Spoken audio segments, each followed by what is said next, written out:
Most of us live with this quiet belief that who we are is fixed or predetermined. That if something happened to us when we were younger, it is now a part of our identity, and there is no changing that. But recently I read 2 books that flips that idea on its head.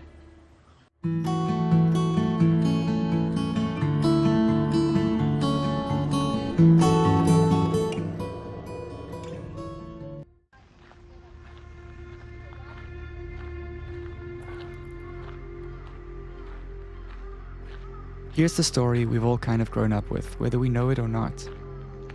The idea that your childhood determines your adulthood.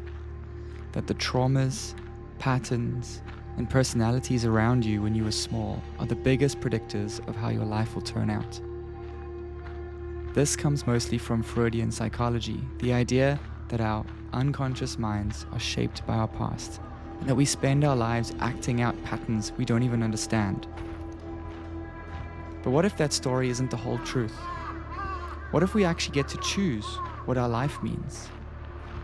That's what I found when I read Viktor Frankl's Man's Search for Meaning, and then followed it up with The Courage to be Disliked, a modern dialogue about Adlerian psychology. Viktor Frankl was a psychiatrist who survived 4 Nazi concentration camps, including Auschwitz. In the camps, he lost everything: his parents, his wife, his freedom. But instead of giving up, he observed.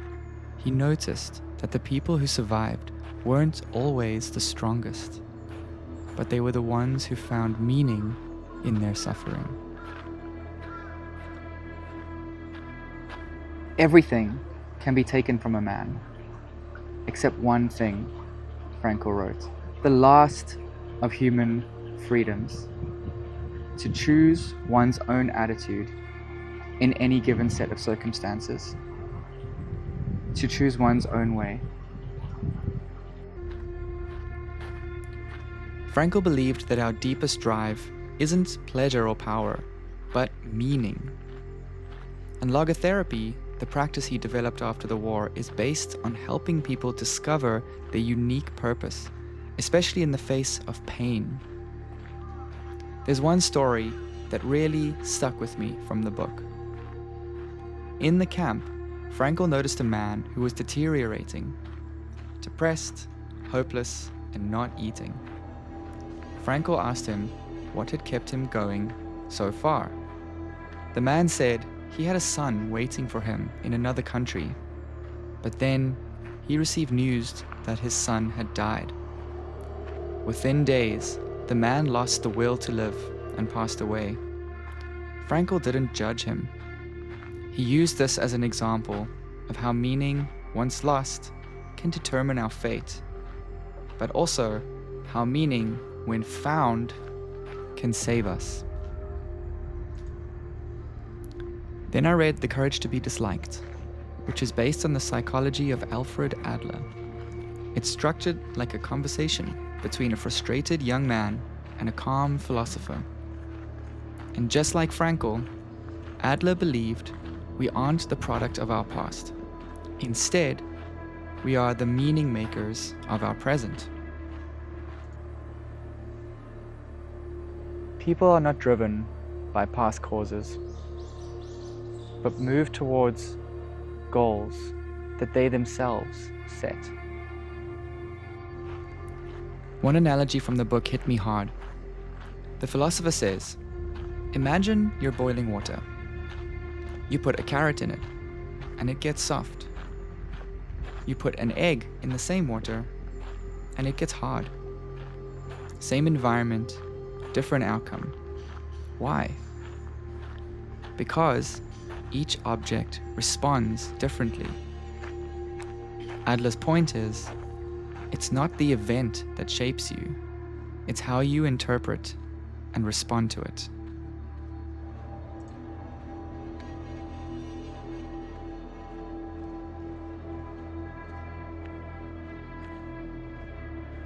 Both Adler and Frankl pushed against the passive mindset. They argue that we are not prisoners of what happened to us, but we are indeed responsible for what happens next. Frankl said that in between stimulus and response, there is a space. And in that space lies our power to choose how to respond. And in our response lies our growth and our freedom. You might think this sounds a little bit like toxic positivity. Are we supposed to just ignore the bad things that happen to us? But no, Frankl was in a death camp. Adler worked with people facing hardship every day. It's not about pretending that things are fine. It's about choosing what you do with your suffering and understanding that you are not powerless.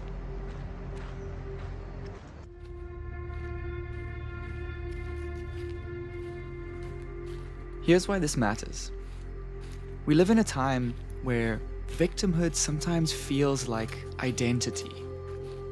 But Frankl and Adler invite us to ask, what's the meaning that I can make from this?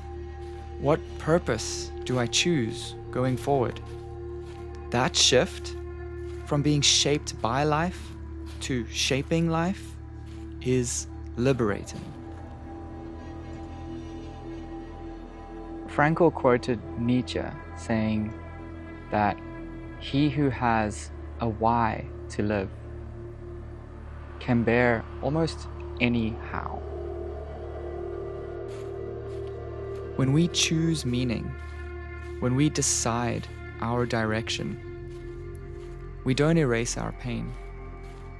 We transform it into fuel, into fertilizer that nourishes the soil in which we grow.